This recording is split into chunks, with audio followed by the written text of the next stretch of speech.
আজি এটা বঢ়িয়া প্ৰডাক্ট লৈ আহিছোঁ আপোনালোকৰ ওচৰলৈ। এইটো হৈছে কিছলৰ গ্লো আপ ৰ'জ ডিলাইট। এইটো হৈছে এটা টোনাৰ, আৰু টোনাৰৰ কাম কি? টোনাৰৰ কাম হৈছে আপোনাৰ যোনটো ফেচত ইম্পিউৰিটিছ আছে সেইটো এৰুৱাব। তাৰপিছত আপোনাৰ যোন pH লেভেলটো মেইনটেইন কৰিব। আপোনাৰ প'ৰ্চবোৰ যোনবোৰ আমাৰ নোমৰ গুৰিবোৰ আছে সেইবোৰ খোল খাব ভালকৈ। আৰু যদিহে আপোনাৰ নোমৰ যোনবোৰ ছালৰ ফুটাবোৰ ডাঙৰ ডাঙৰ হৈ আছে সেইবোৰ আপোনাৰ নোহোৱা কৰিব, লাহে লাহে লাহে লাহে সেইবোৰ নোহোৱা কৰিব। আৰু স্কিনখন যিটো আমাৰ লাহেকৈ বয়সৰ লগে লগে ঢিলা পৰে সেইটো আপোনাৰ টাইটেন আপ কৰিব। তো আপুনি ইউজ কেনেকৈ কৰিব? আফটাৰ ফেচ ৱাছ কৰাৰ পিছত আপুনি ইয়াক মুখত লাহেকৈ স্প্ৰে' কৰিব।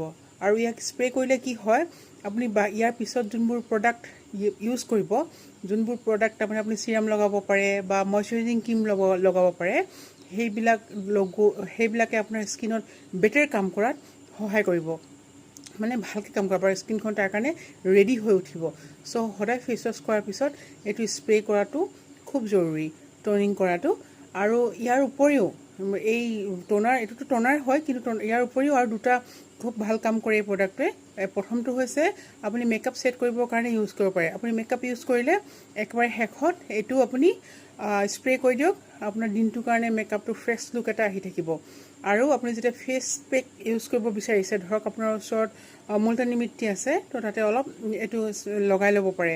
তো এইটো এটা খুব ভাল প্ৰডাক্ট, মাল্টি ইউজ হয়, ইউজ কৰিব। ধন্যবাদ।